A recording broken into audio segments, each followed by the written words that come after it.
Later, in sworn testimony, Brian admitted he never read the book and called it all garbage. A court-approved settlement mandated a 3-year separation between Eugene Landy and Brian Wilson. Landy moved to Hawaii, where he remains a licensed psychotherapist. Well, I feel thankful. They taught me what the ropes in life, you know. The grim facts of it all is if you don't eat right and exercise, you're not going to get it. You won't make it through. He really believes the testament. Do unto others, turn the other cheek. In fact, Brian has turned the other cheek so many times, I think he's got whiplash. He would rather hurt himself than hurt another person.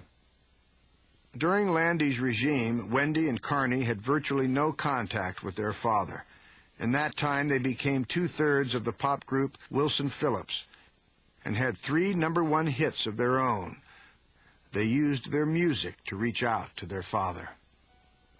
We created this song to speak to him and tell him that we wanted to see him again, you know, and talk to him. Right. We were really trying to get through to him, and we were saying in the chorus, how can we be like enemies when we're only flesh and blood, and what does it take to make your heart bleed, Daddy? Aren't we enough? Without Landy, Brian Wilson had to find a new life, and that meant looking at his old one.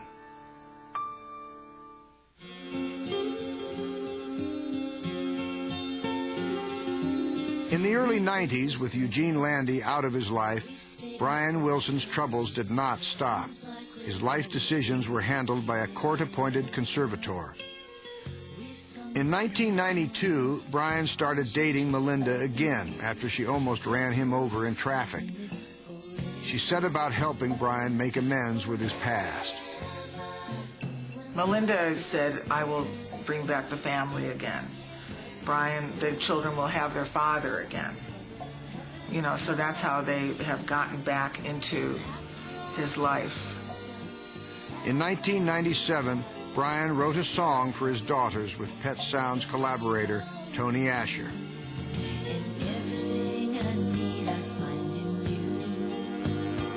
I think that he needed to know that we, you know, we forgive him. We don't hold anger because we know that he was going through a lot. He just wasn't capable of being there, you know. It was tough for Brian to get back into it, and it was tough for everybody else because they were, and still are, afraid of having him out of their life. In 1991, Brian filed a $100 million lawsuit against Irving Almo, the company that had purchased Brian's 1960s songs from his father. They eventually settled for $10 million. In 1993, Mike Love sued Brian over songwriting royalties for 39 compositions he claimed to have co-written, but for which he was never paid. It's a Mike going after what he thinks is due that his uncle, Brian's father, caused. It's not a personal thing against Brian. Mike loves Brian. Mike won the case, and within weeks was again writing songs with Brian.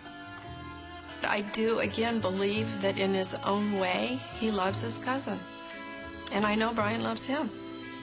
I mean, even after the lawsuit, $5 million, okay, well, to Brian, it's not always about the money. In Brian's absence, the Beach Boys had become Mike Love's band and a profitable touring business. During ill-fated reunions, relations between Brian and the group never healed. In 1995, Brian and Melinda wed.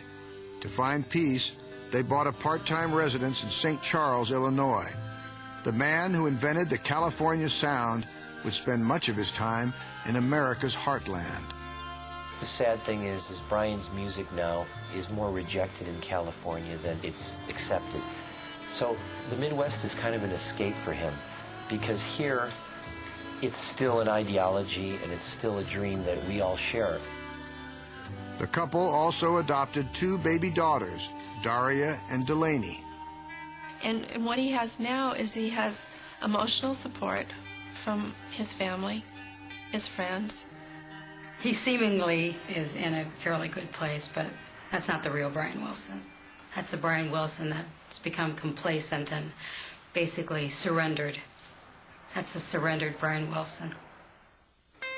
Brian built a studio with producer Joe Thomas, a Nashville veteran and former pro wrestler once known as Buddy Love. In 1998, Brian released a second solo album, Imagination. In December 1997, Brian's mother, Audrey, died of heart failure.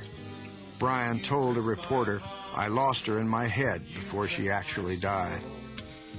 When I heard you crying.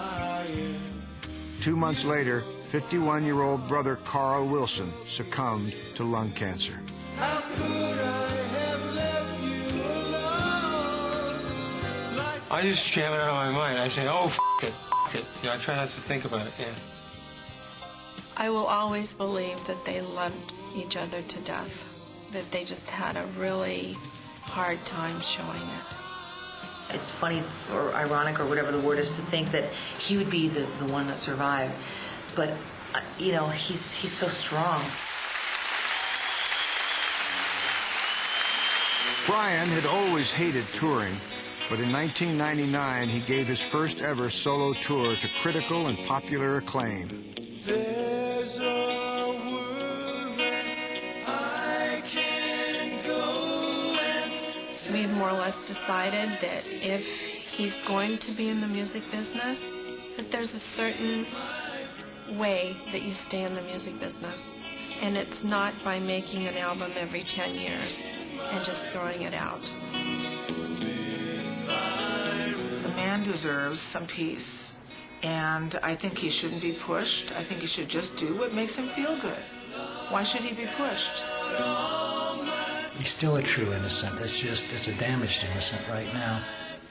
When he steps out of the other side of the glass in a recording studio, it's not going to be Brian.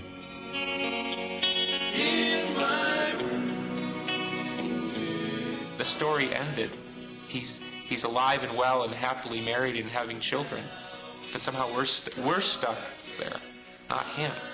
We have to stop asking him for something. It's like he's already given it. And if he wants to give more, great. The choice is his. He said, my work is done. I think I did my work. I did my work. When I was very young, I worked hard. I did a lot of good work.